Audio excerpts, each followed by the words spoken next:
Once upon a time, there was a magical kingdom ruled by a noble king and his loving queen. The king and queen possessed all that life had to offer, with one exception, a child. They would have given everything they owned for such a blessing, and they prayed for it every day until finally their prayers were answered. Our little girl. So, my queen, I think you should be the one to pick the name for our beautiful child. I already have one. I want our child to be named Snow White because of her fair and beautiful skin. And so it was decreed. The little girl was to be known from that day forth as Snow White, the fairest of them all. And with every passing season, Snow White became even more beautiful, until she had grown to become a young lady, adored by all, not only for her beauty on the outside, but for her gentle, loving manner. Even the creatures of the forest were her friends.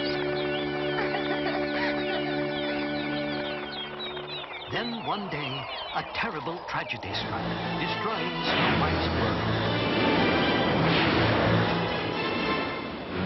Her mother, the queen, was taken by a sudden and fatal illness. Oh, Mother, how am I to live now? We will miss you so very much, Mother. And indeed, the good queen would be missed by the entire kingdom, even the animals.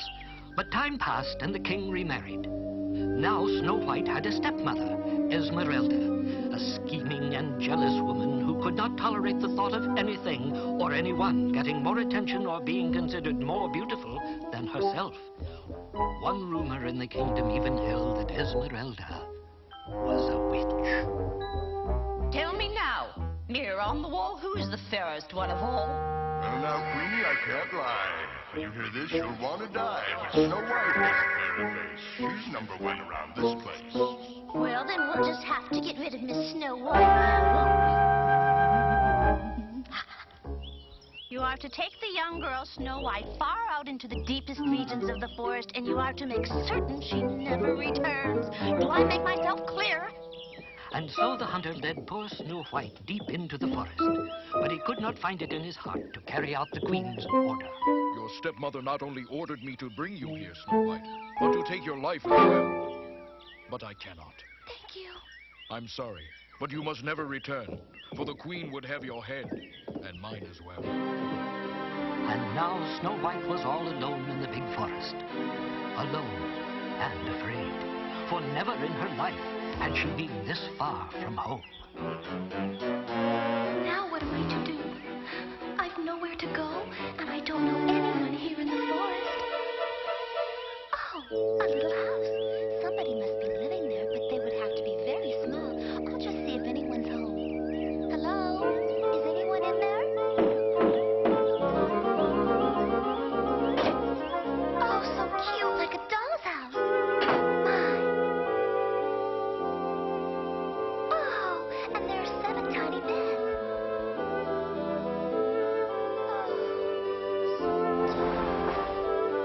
And so Snow White, exhausted from the day's frightful events, fell into a sound sleep.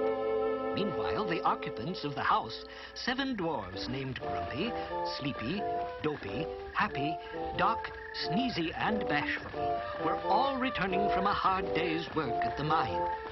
Naturally, they were tired as well, and the last thing they expected to find was someone sleeping in their beds. All right, which one of you guys invited her? She's a girl. Who is she? I wish I knew. Is she dead? No, Dopey. She's waking up.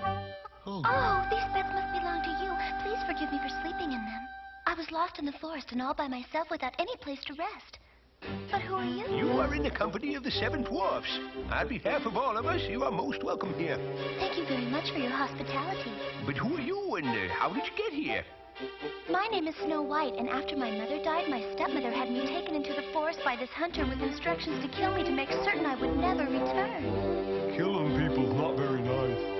Well, don't worry yourself about it. You'll be safe right here with us. Yes, this'll be your home and you'll be one of us. Thank you. Will I have to shrink? No, we love you just the way you are, Snow White. So in the midst of the forest, Snow White had found a home, and with it, 7 little people who were willing to be her friends and accept her for being just who she was. So long. Bye-bye, everybody. I'll see you. Well, I'll just clean up and make everything as nice as I can. And so Snow White cleaned and scrubbed their house, washed and dried their clothes, and even found time to bake them her very special dessert. Who'd like a piece of lemon ice cake? Oh, this is better than an after-dinner nap.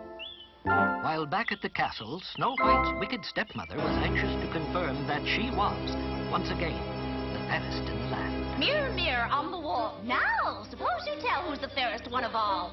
Well, Queenie dear, the truth is that you still don't have the goods. Because Snow White is alive and well and living in the woods. That does it. I'll fix her once and for all.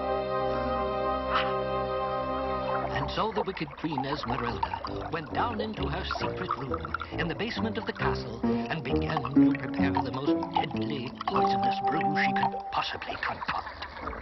Now I shall take one of these irresistibly delicious apples and coat it with my special brew. Whoever shall but taste of this apple will die instantly.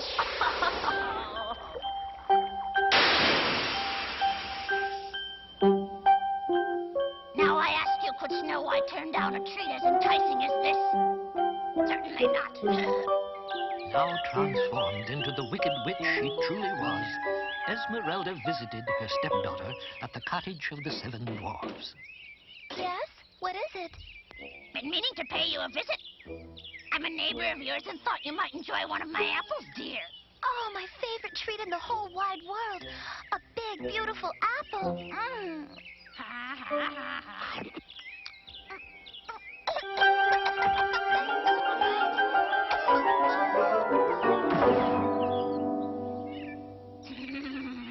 There.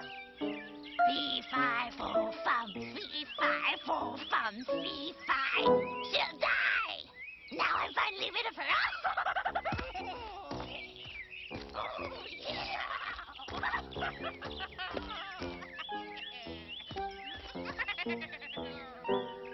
And so, in her innocence, poor Snow White had accepted the old lady's gift. And when the dwarfs returned home that evening, they found her lying on the ground as though in deep, eternal sleep. Heartbroken, they refused to believe she would not one day awaken. They constructed a special bed for Snow White and enclosed it with glass, and, along with the creatures of the forest, kept a constant vigil over the beautiful young princess. Until one day, as if by fate, a very special visitor chanced to come upon this strange gathering. A rider's coming. It appears to be some kind of royalty, men. Indeed, it was the prince of the neighboring kingdom. Greetings, little men. Is something wrong? Your Majesty, someone has cast a horrible spell over our friend Snow White. Perhaps you could help break that spell. Would that I had that power, for my eyes have never beheld such loveliness. Oh, please, Your Highness.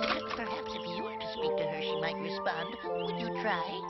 I promised that if some miracle brought back her life, I'd swear to her my love and ask her to be my princess. What was that? It was a piece of fruit that had been lodged in her throat. Look, she's stirring. I think she's coming back to life.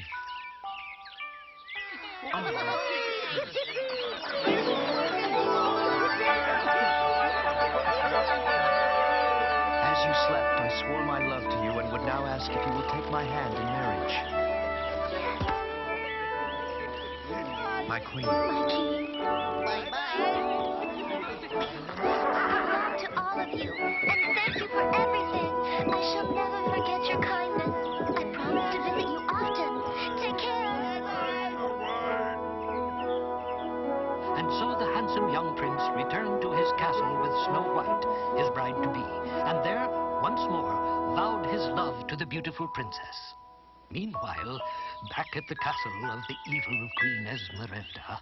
Now, perhaps you will answer, in a manner to which I'm far more accustomed. Try and tell me now, mirror on the wall, I'm not the fairest one of all? Well, Queenie girl, I'll tell you straight. At best, you never look too great. And furthermore, if you insist, you wouldn't make the ugly list. Snow White is fairer now than ever. You're as fair as you are clever. You make fun of me. I can't stand up. Now you see Esmeralda's vengeance. No one gets the better of me. Suddenly, a violent electrical storm unleashed itself as the evil witch flew from the castle, determined to finish Snow White once and for all.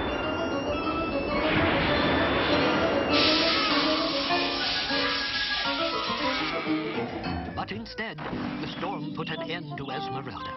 Her sword, acting as a lightning rod, threw a great bolt of electricity, which frazzled her into a pile of dust to be blown away into the far reaches of the kingdom, until there was nothing left of Snow White's evil stepmother.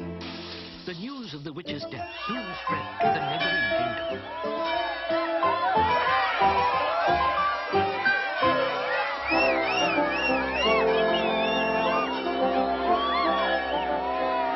Thank you.